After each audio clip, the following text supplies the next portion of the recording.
Anda sedang mendengarkan Renungan Harian Pastor Stephen Agustinus. Selamat mendengarkan.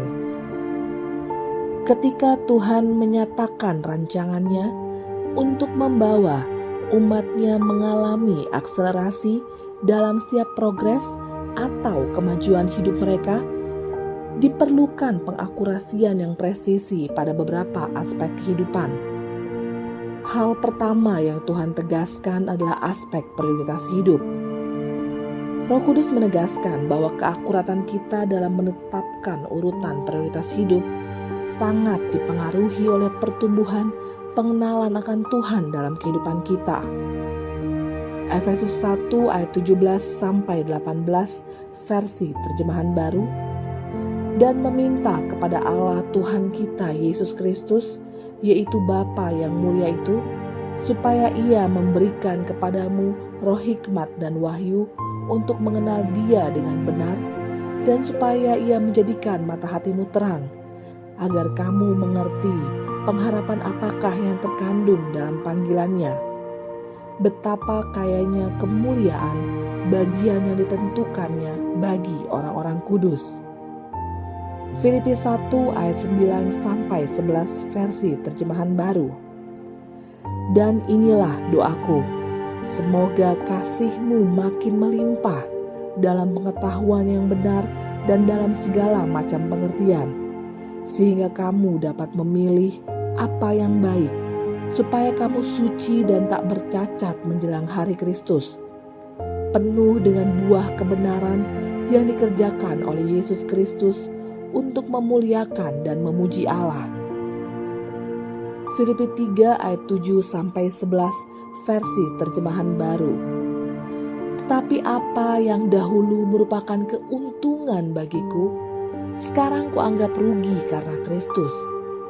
Malahan segala sesuatu kuanggap rugi, karena pengenalan akan Kristus Yesus Tuhanku lebih mulia daripada semuanya. Oleh karena Dialah aku telah melepaskan semuanya itu dan menganggapnya sampah, supaya aku memperoleh Kristus dan berada dalam Dia, bukan dengan kebenaranku sendiri karena mentaati hukum Taurat, melainkan dengan kebenaran karena kepercayaan kepada Kristus, yaitu kebenaran yang Allah anugerahkan berdasarkan kepercayaan. Yang ku kehendaki ialah mengenal Dia dan kuasa kebangkitannya dan persekutuan dalam penderitaannya, di mana aku menjadi serupa dengan Dia dalam kematiannya, supaya aku akhirnya beroleh kebangkitan dari antara orang mati. Yang pertama, semakin kita bertumbuh dalam pengenalan akan Tuhan, mata hati kita akan semakin terbuka untuk mengenali jalan-jalannya, serta semua penyediaan yang Bapa telah sediakan bagi kita. Dalam menjalani kehidupan sehari-hari, kita sering diperhadapkan pada berbagai situasi yang membutuhkan pengambilan keputusan akurat. Tingkat presisi keputusan yang kita buat sangat bergantung pada tingkat pengenalan akan Tuhan yang telah menjadi dasar keyakinan hidup kita. Misalnya ketika Roh Kudus menyingkapkan pengenalan tentang Tuhan sebagai Bapa yang baik, hal itu membentuk pola keyakinan dalam hidup kita. Ketika menghadapi masalah seperti kehilangan pekerjaan akibat kondisi ekonomi yang memburuk, kita akhirnya dirumahkan, istilah lain dari dipecat tanpa pesangon. Dengan terbangunnya pola dasar keyakinan yang didasarkan pada pengenalan akan Dia sebagai Bapa yang baik, yang selalu memelihara anak-anaknya, maka kita tidak akan menjadi khawatir dalam menghadapi data atau fakta yang menyatakan bahwa kita telah kehilangan sumber pendapatan kita. Dari keyakinan bahwa Bapa selalu merancangkan kebaikan bagi kita dan tidak pernah terlambat pertolongannya ataupun kurang dalam memberkati kita, maka kita dapat memastikan bahwa keputusan-keputusan penting yang tidak bisa ditunda atau diwakilkan dapat kita putuskan sejalan dengan prinsip kebenaran. Bahwa dalam situasi sulit seperti pemecatan sekalipun, kita bisa tetap menata dan menetapkan jalan hidup kita tetap selaras dengan rancangan kekalnya. Mazmur 139 ayat 16. Ada beberapa jemaat yang bersaksi bahwa saat mereka mengambil keputusan untuk mengabaikan atau menolak tawaran pekerjaan dengan gaji yang lebih besar demi tetap tertanam dan berfungsi dalam rumah Tuhan di BCC, mereka justru menikmati kehidupan sehari-hari yang melimpah dengan berkat Tuhan. Sementara itu, di sisi lain, orang-orang yang mengambil keputusan berdasarkan keyakinan yang keliru bahwa uang adalah segalanya dan bukan Tuhan atau rancangannya yang terutama, justru mengalami jalan hidup yang penuh dengan kesusahan dan pergumulan. Bahkan ketika orang-orang tersebut berhasil meraih kesuksesan atau kekayaan, ada banyak konsekuensi negatif yang terus mengikuti mereka.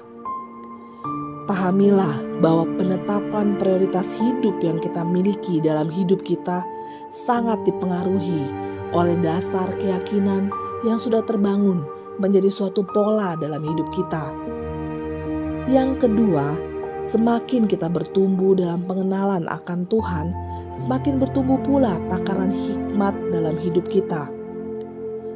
Tanpa kita sadari, kehidupan sehari-hari kita sebenarnya diisi dan dibangun melalui berbagai keputusan yang kita buat. Sejak kita bangun dari tidur di pagi hari, kita sudah membuat banyak keputusan kecil yang membentuk dan mengarahkan hidup kita. Misalnya, saat terjaga pada pukul 04.46 dini hari, kita harus membuat keputusan mau langsung bangun atau tidur lagi. Jika kita memutuskan untuk bangun, kita kembali harus memilih mau langsung mandi, berdoa terlebih dahulu, atau membuat kopi atau teh lebih dulu. Ketika kita memiliki waktu senggang, apa yang akan kita lakukan? Mengisi waktu dengan memperbarui status media sosial kita? Menghafalkan ayat firman yang tadi pagi Tuhan berikan? Atau sekedar mengobrol dengan teman? Disinilah peranan hikmat, pengetahuan yang benar dan berbagai pengertian akan menolong kita membuat keputusan-keputusan yang memposisikan hidup kita agar terus dipenuhi dengan aktivitas yang membangun dan berguna. 1 Korintus 10 ayat 23. Mari kita mulai memilah mana saja aktivitas dalam hidup yang tidak berguna dan tidak membangun, yang selama ini masih melekat dalam keseharian kita. Apa saja aktivitas yang menyita waktu, tetapi pada dasarnya sama sekali tidak berguna dan tidak membangun? Segera tinggalkan hal-hal tersebut. Kenali berbagai aktivitas yang penting tetapi tidak mendesak, sehingga bisa dijadwalkan ulang. Sementara itu, aktivitas yang mendesak tetapi tidak penting dapat kita delegasikan kepada orang lain. Dengan demikian, kita akan menjadi pribadi yang selalu memiliki waktu untuk mengerjakan hal-hal yang penting, berguna, membangun, dan membahagiakan dalam hidup ini. Kehidupan kita pun akan semakin berkualitas. Itulah yang perlu kita lakukan dalam mengatur secara presisi aspek prioritas hidup dalam diri kita. Selamat menata ulang prioritas hidup Anda. Amin.